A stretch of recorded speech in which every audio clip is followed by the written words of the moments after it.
Hello again, everyone. Dave Benson here, Principal Advisor for the Center for Personal Protection and Safety, bringing you another in our series of CPPS Hot Takes. It's going to be a two-parter. The first one is going to talk about organizational preparedness and response for potential civil unrest.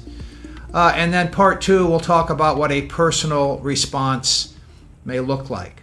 We are living in a world where anything is liable to happen at any time. As I've said in the past, I've talked about what's old is new. Some of the more traditional types of potential violence have made a comeback. And so one of those are the potential for violence as part of demonstration and part of civil disobedience. We want to be very clear that we are very pro First Amendment, very pro free speech, and the right to assemble and to respectfully protest. That's not what we're talking about here. We know, and as we've seen at some of the college campuses around the United States in the last couple of weeks, that these issues, if not managed correctly, can be left to fester, and you can find yourself in the wrong place at the wrong time, or organizations can find themselves a bit flat-footed and not be prepared.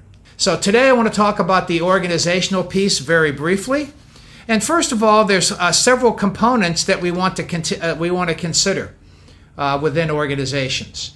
So the first is conducting a risk assessment about the likelihood and the possibility you might be experiencing demonstrations, civil unrest at your location. It is not just about college campuses, although we're seeing it more and more now, but every organization is part of a all hazards comprehensive violence prevention program need to understand and do an assessment on what the likelihood is and how to be prepared when and if these things happen. The second step is to develop a contingency plan.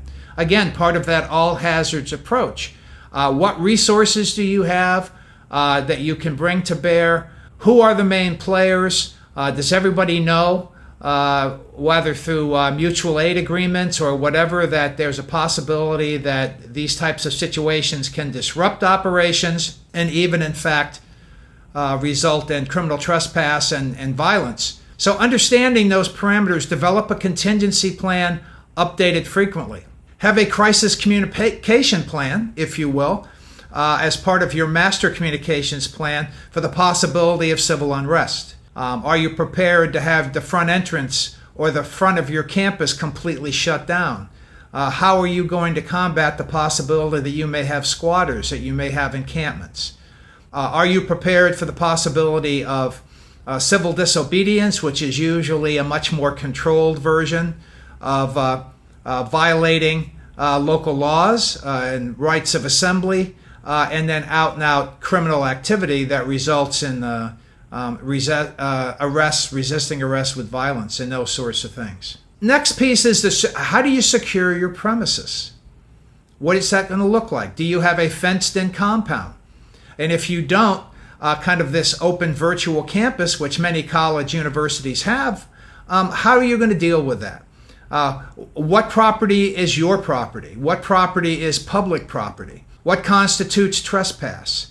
What are the tripwires that I like to call that you're going to put in place to let you know that maybe this situation is escalating, it's escalating quickly, and maybe if we're not careful, it's going to get too far and out of hand, which frankly what we've seen around the country is many organizations, not throwing any stones, they were either ill-prepared or late to the party in responding to these situations, certainly from a standpoint of bringing in law enforcement, which always escalates the situation. So understanding those parameters. Protect your data and information. Some of these events, as precursors, you'll have a lot of chatter, a lot of activity on social media. There might even be attempts to modify or take away or crash your data systems. Are you prepared for that as kind of accompanying potential demonstration and civil unrest activity? And then stay informed and be flexible. There's a time-honored phrase that I'm fond of, that the best laid plans go out the window once the first shot is fired. And while we're certainly not advocating that we're going to have some type of violence like we had in the 1960s during the Vietnam era and other times within our history. We have to be prepared for that. Be flexible. What are your rules of engagement for your stakeholders? What are you prepared to tolerate? What are you not? Understanding your policies and procedures, and overall taking a proactive approach, not reactive. I saw an awful lot of reaction this past couple of weeks. There were some campuses and some organizations that were right on top of it, dealt with it very well. There were others that, frankly, I think let it get away from them. And so it's a good reminder for all of organizations that we deal with at the center, public, private, governmental, non-governmental, whatever that might be, that you be prepared and take a proactive approach. So to reiterate, conduct a risk assessment. What's the likelihood and how are you going to respond when and if these situations occur? Develop a corresponding contingency plan.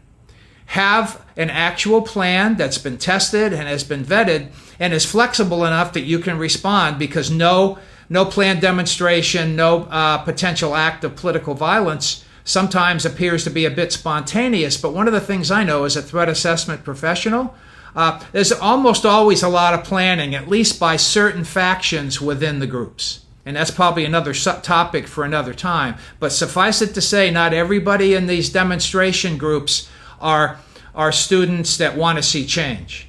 There is some escalation and escalators, if you will. So you need to understand that. What's your contingency plan? Maintain communication with all stakeholders, students, faculty in this case, your staff, employees, whatever that might be, local law enforcement, any local security apparatus you may have. Know how to secure the premises. The decision to secure a premises should be pretty pro forma if you understand, do you have lockdown capability? Do you not? Is it going to be next to impossible because you have an open campus and your buildings are all open? Do you want to consider things like evacuation? So securing the premises or the campus during that is extremely important. Protecting data and information. Misinformation and disinformation, two different things, but they're both very harmful. And we want to make sure that we're getting the best information possible, both from a protective intelligence standpoint, but also from a procedural security standpoint, and taking that proactive approach. So this was part one. Part two is going to be an individual response to finding yourself in the middle of a potential disturbance, demonstration, or civil unrest. Until next time, Dave Benson signing off.